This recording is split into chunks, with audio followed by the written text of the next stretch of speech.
Beste Oog voor Afrika lezers, dit is het inspirerende verhaal van Marlice van Vuuren en haar Nankuse Foundation. Geez, I grew up in the east of Namibia, close to the Botswana border.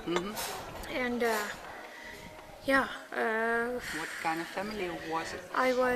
I was the youngest, and two older brothers. And yeah, so my father spoke Bushman, my grandfather spoke Bushman, and my first language was Bushman. So, Yes, so there was always that link already with the Bushman. Yeah.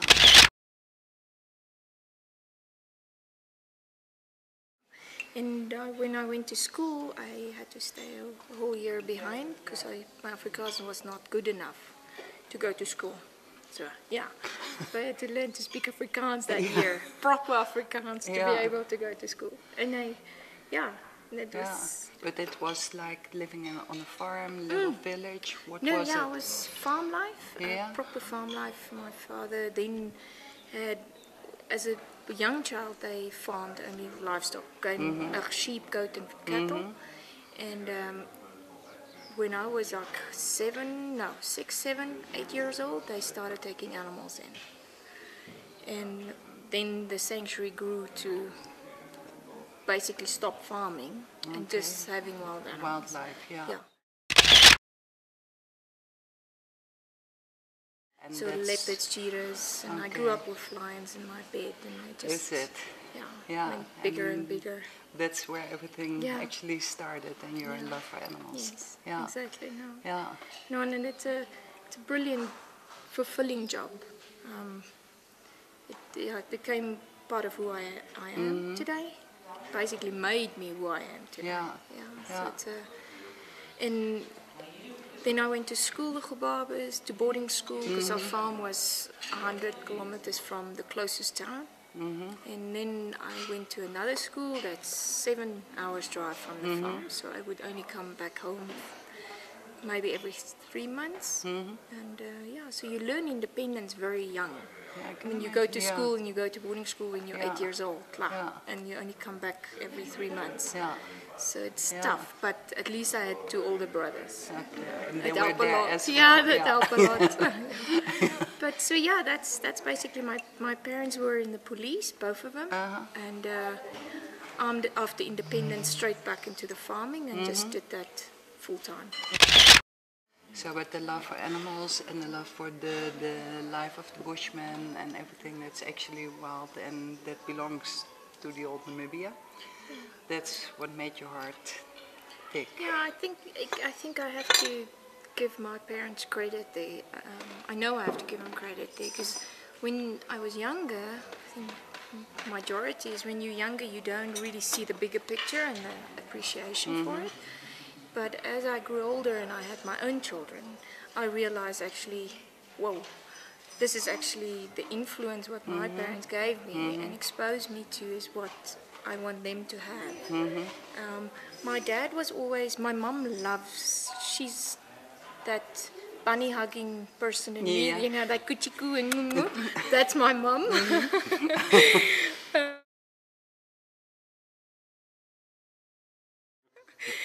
My father was more the conservation, the one that had the bigger picture. Animals not in enclosures, if we take in what's the end result. So he was more that type of person, but he passed away at 53. Young, eh? He was bitten by a tick and he got Congo fever, so it was 6 days, But I think he made a huge impact in Namibia in conservation, because he started writing the first protocols for animals in enclosures.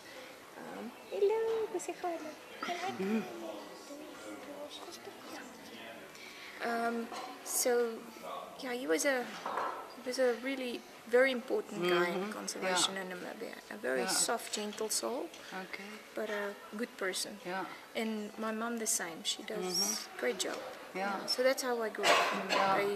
Loving and fell in love with it. And was there a stage that you thought, well, actually city life is more what I like? I mean, growing up and the glasses. The hormones. I wouldn't say the hormones. I think it's that grass is always greener on the other side. You don't appreciate what you have till you go over and you see actually what I have is 10 times better. Yeah. So I went to study. I wanted to become a vet, but my maths was terrible in school.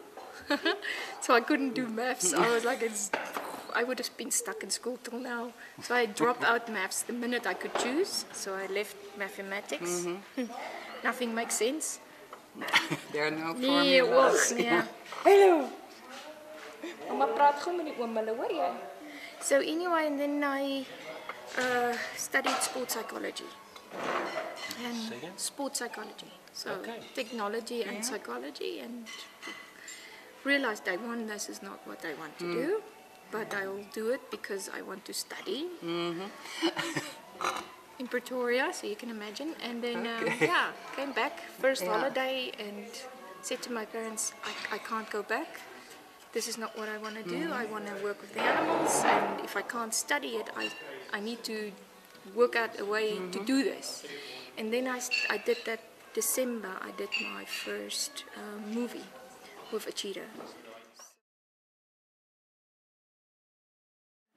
So I trained our cheetah to play in this Hollywood Walt Disney movie actually. What was it called? Hoofbeats. So it was about this little horse and a cheetah and a little boy. And the Americans, it was American production, and they had to train the cheetah, but this cheetah only spoke Afrikaans.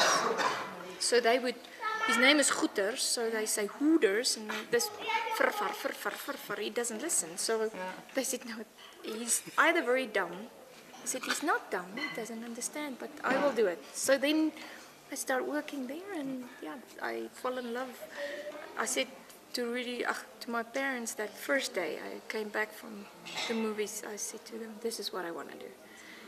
I want to get people exposed to that, because you reach a lot more people if you do filming in a very short time. Yeah.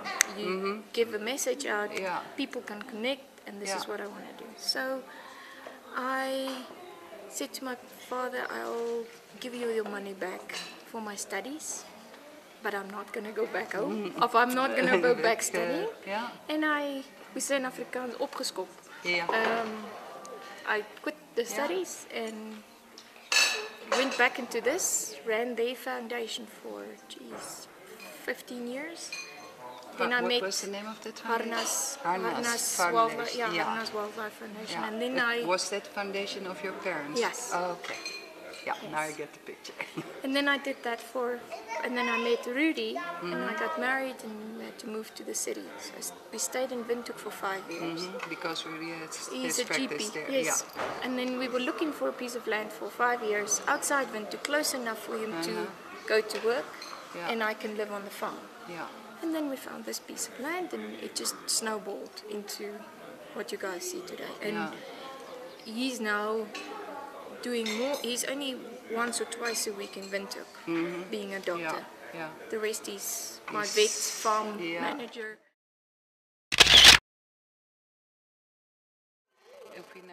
Over sponsor en betrokkenen Jan Verburg, liefkozend oom Jan genoemd. The whole project, because you started this. Did I get it right that it started all with a school or clinic? The clinic. The clinic was the start. Yeah, we started the clinic in 2003. So we didn't have this. No. We lived in Windhoek and we had the clinic, and that started with the oom Jan Verburg and So they funded. They bought the building, and then we had to get the medicine from sponsors, and we at that stage went every second Saturday and Sunday. We would go to the clinic and have a clinic, and then people would come from Windhoek or from that area, and so that it became so many that we would see 80, 90 patients on a Saturday morning, which was too many, and you would see cases that this person should go in for x-rays or a sauna or need to see a specialist. So we decided, and then Jan came back after a year and he said, this is working very well, what do you need, what can I help with now? Over de Bushman-populatie. You could see him very sad because people live there in poverty. It's not on the tourism routes. Most tourists don't see it. Majority of tourists don't see it. And they live in squatter camps, and there's no running water, no toilets. No electricity. None, yeah. Nothing. Yeah. If they have a house, there's no houses, so they build it out of leak bags, plastic bags, and Yeah. no, it's really bad. And most of the adults are alcoholics, and they have TB and HIV. So then he said, okay, well, we have to do something. And then this building was in the market. We bought the building, and then we started the clinic. So now we see 5,500 patients a year for free. And majority is 30% are children. And we've had now, in the last couple of years, we've had a few cases of cancers coming through. A lot of eye operations, cataract. De samenwerking met oom Jan Verburg. 8 years ago, when Jan said to us, okay, we have to do something else. Now the clinic is running, but we give them medicine, but you don't change anything. It's this, they're in this bad hamster wheel that they would drink, and the parents are alcoholics, they fall pregnant when they don't go to school, they fall pregnant when they're maybe 12, 13, 14, 15 years old. And you have the same cycle. It just goes on and on. We have to get them out, and that's why I said to you guys, if you're not proud of who you are, then you can have the money in the world. It won't give you pride. So we decided, okay. We then found this beautiful piece of land just outside Windhoek. Bought this. Jan invested to build the lodge and the 6 rooms. Over de betekenis van Nankuse. Nankuse means God holds you, but Bushman is very expressive, so it is, he can hold you close in his hands, or he can shield you, he can protect you physically, or he can just look over you. So it's a very broad way of saying God protects us. So meaning Nankuse. Nankuse. You got a click in there? Yes, that slash is Nankuse. Nankuse. You got it.